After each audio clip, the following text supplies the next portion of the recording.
Selamat datang di Geografi Channel. Kali ini kita akan membahas mengenai seisme. Seisme, pengertiannya adalah seisme atau gempa bumi, ialah getaran yang terjadi di permukaan bumi. Biasanya disebabkan oleh pergerakan lempeng bumi atau kerak bumi. Getaran tersebut adalah akibat dari pelepasan energi secara tiba-tiba, sehingga menyebabkan gelombang seismik. Gempa bumi merupakan proses endogen, yaitu akibat adanya pergerakan lempeng bumi. Istilah dalam seisme. Jadi dalam seisme ada beberapa istilah yang perlu kita ketahui sebelum kita membahas lebih lanjut. Yang pertama ada hipocentrum. Hipocentrum adalah pusat gempa yang berada di dalam bumi. Jadi pusat gempa yang ada di dalam bumi. Kemudian epicentrum. Epicentrum adalah pusat gempa yang ada di permukaan bumi. Jadi bedanya adalah hipo berada di dalam, epicentrum berada di permukaan bumi. Kemudian isosesta, garis khayal yang menghubungkan tempat-tempat di permukaan bumi yang memiliki kekuatan gempa yang sama. Jadi kita akan mengklasifikasikan daerah mana saja yang memiliki kekuatan gempa yang sama, yaitu disebut dengan isosesta. Kemudian ada homosesta, yaitu garis khayal yang menghubungkan tempat-tempat di permukaan bumi yang mencatat getaran gempa bumi pertama kali dalam waktu yang bersamaan. Jadi gempa pertama dalam waktu yang sama itu disebut homosesta. Nah, perhatikan gambar berikut. Epicentrum ada bagian atas bumi, yaitu pusat gempa yang ada di permukaan bumi. Kemudian hipocentrum yaitu pusat gempa yang berada di dalam bumi, seperti yang ada pada gambar berikut ini. Kemudian, klasifikasi gempa bumi. Ada beberapa klasifikasi. Ada yang berdasarkan penyebabnya, berdasarkan bentuk epicentrum, berdasarkan kedalaman hipocentrum, berdasarkan jarak epicentrum, dan berdasarkan letak pusat gempa. Mari kita bahas satu persatu. Yang pertama adalah berdasarkan penyebabnya. Yang pertama adalah gempa bumi runtuhan atau fault earthquake. Gempa ini terjadi karena adanya runtuhan batu-batu raksasa di gunung atau di gua-gua. Jadi intinya ada runtuhan bebatuan, biasanya juga bisa terjadi di daerah penambangan.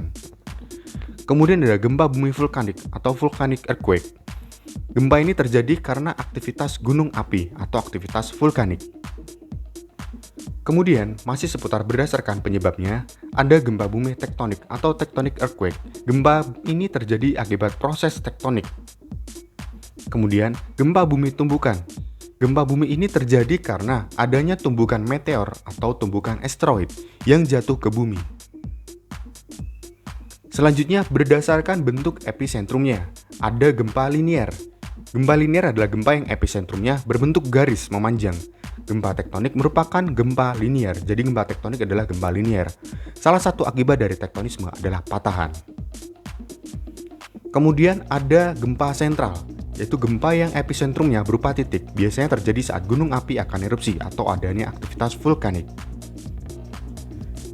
Klasifikasi selanjutnya adalah berdasarkan kedalaman hipocentrum. Gempa bumi dalam hipocentrumnya berada lebih dari 300 km di bawah permukaan bumi. Masih ingat seputar hipocentrum? Hipocentrum adalah pusat gempa yang berada pada dalam bumi. Jadi, gempa bumi dalam hipocentrumnya lebih dari 300 km di bawah permukaan bumi. Pada umumnya tidak terlalu berbahaya. Kemudian, ada gempa bumi menengah, yaitu hipocentrumnya berada pada 100 km hingga 300 km di bawah permukaan bumi. Biasanya menimbulkan kerusakan ringan dan getarannya lebih terasa. Selanjutnya ada gempa bumi dangkal. Hipocentrumnya kurang dari 100 km di bawah permukaan bumi. Biasanya menimbulkan kerusakan yang besar. Nah, ini biasanya gempa bumi dangkal yang menyebabkan banyak kerusakan yang besar. Oke, berdasarkan jarak epicentrumnya. Epicentrum adalah pusat gempa yang berada pada atas permukaan bumi, yaitu gempa setempat berjarak kurang dari 10.000 km, gempa jauh berjarak 10.000 km, dan gempa jauh sekali berjarak lebih dari 10.000 km. Kemudian berdasarkan letak pusat gempanya, ada gempa laut, yaitu letak epicentrumnya atau pusat gempanya terletak di dasar laut. Sebagai contohnya pada gambar di bawah ini adalah gempa yang terjadi di selatan Pulau Jawa, yaitu berada di dasar laut. Kemudian gempa darat, letak epicentrumnya atau pusat gempanya terletak di daratan. Contohnya ada pada gambar berikut, yaitu gempa pada Pulau Sulawesi yang berada pada daratan epicentrumnya. Selanjutnya kita akan membahas mengenai gelombang gempa. Gelombang gempa adalah gerakan bebatuan yang menyebabkan getaran disebut gelombang seismik. Nah, gelombang seismik bergerak sangat cepat ke segala arah dari pusat gempa. Gelombang paling kuat terjadi pada titik hiposentrum yang ada di permukaan bumi. Jadi intinya, semakin jauh dari pusat, gelombang seismik akan semakin lemah, dan semakin dekat, maka gelombang seismik akan semakin kuat. Dan ada klasifikasinya, yaitu gelombang longitudinal atau gelombang primer, transversal atau gelombang sekunder, dan panjang atau gelombang permukaan. Gelombang primer adalah gelombang yang tercatat pertama kali oleh seismograf, yaitu gempa pertama kali terjadi. Ketika ada gempa terjadi, yaitu disebut sebagai gelombang primer, gelombang pertama. Kemudian ada gelombang sekunder, yaitu gelombang yang tercatat sebagai gelombang kedua oleh seismograf, yaitu gempa bumi kedua atau gempa susulan atau gelombang susulan, disebut sebagai gelombang sekunder.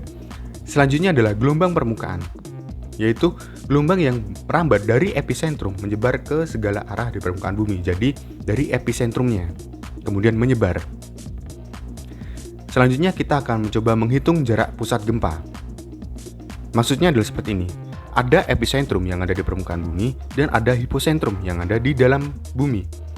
Kita bisa mengetahui berapa jaraknya dengan cara rumus sebagai berikut ini, yaitu rumus Laska atau hukum Laska. Rumusnya adalah delta. Kemudian ada gelombang sekunder dikurangi gelombang primer, kemudian dikurangi 1 menit dan dikalikan 1 megameter. 1 megameter di sini memiliki nilai 1000 km. Kita langsung coba ke contoh soalnya. Diketahui pada suatu tempat pencatatan gempa, waktu datangnya gelombang gempa primer adalah 14:51 menit 20 detik. Jadi tanda petik 1 dibaca menit, tanda petik 2 dibaca detik, dan gelombang sekundernya pada pukul 14:52 menit 32 detik. Berapakah jarak pusat gempa dari tempat tersebut? Jadi kita ada data gelombang sekunder dan gelombang primer. Kita olah dengan rumus yang tadi. Maka akan ditemukan gelombang sekunder dikurangi gelombang primer. Hasilnya adalah 1 menit 12 detik. Kemudian dikurangi 1 menit menjadi 12 detik. Dan dikalikan 1 megameter. Tapi di sini 12 detik harus diperkan 60 dijadikan menit. Jadi 12/60 kali 1000 km. Jadi hasilnya adalah 200 km. Jadi jarak pusat gempanya adalah 200 km. Sekian, terima kasih. Glory Geografi.